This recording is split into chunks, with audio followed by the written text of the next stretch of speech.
Assalamualaikum warahmatullahi wabarakatuh. Perkenalkan, nama saya Fatir Ihsan Fadilah.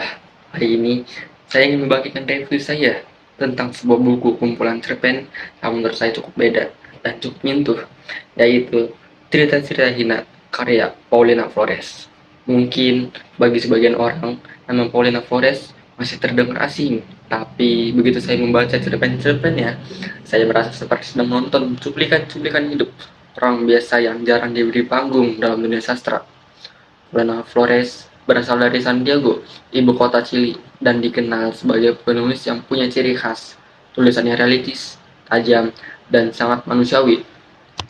Buku Cerita-Cerita Hina pertama kali diterbitkan pada tahun 2017 dan langsung mendapat banyak perhatian karena berani mengangkat kehidupan masyarakat kelas bawah secara jujur dan tanpa dramatisasi berlebihan.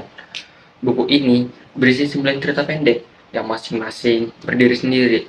Tapi kalau kita baca semuanya, ada satu benang merah yang terasa kuat, yaitu tentang manusia yang hidup di pinggiran, di bawah tekanan sosial ekonomi, dan sistem yang sering tidak adil.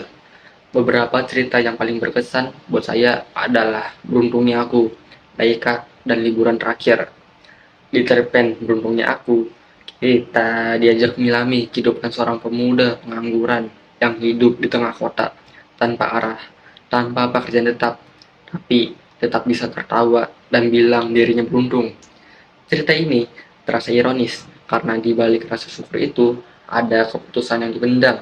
Kita jadi mikir betapa kuatnya orang-orang yang hidup dengan kekurangan, tapi tetap bertahan.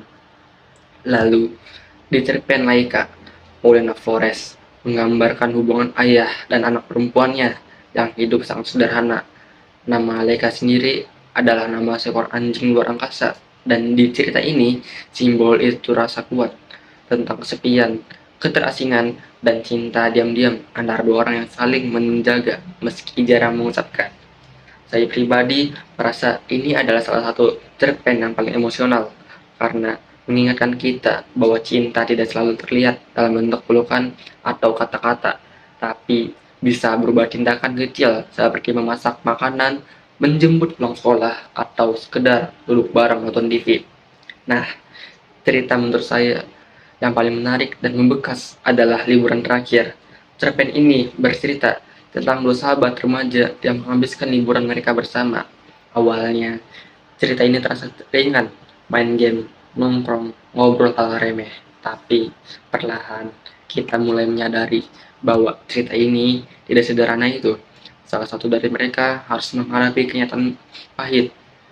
Keluarga akan pindah, mungkin untuk selamanya, karena kondisi ekonomi yang memburuk.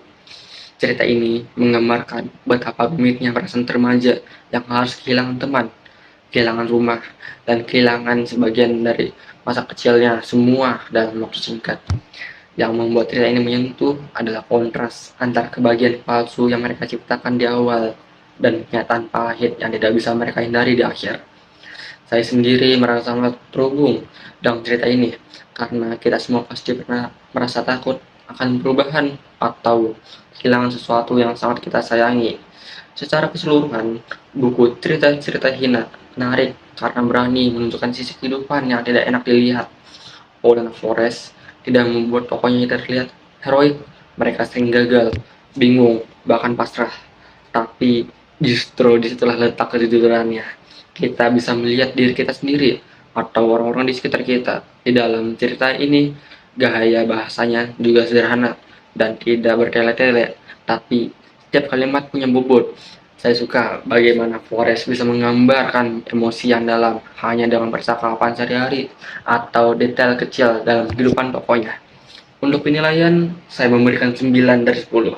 Menurut saya, buku ini penting dibaca karena mengingatkan kita bahwa tidak semua kisah hidup itu indah atau bahagia, tapi semuanya tetap berarti.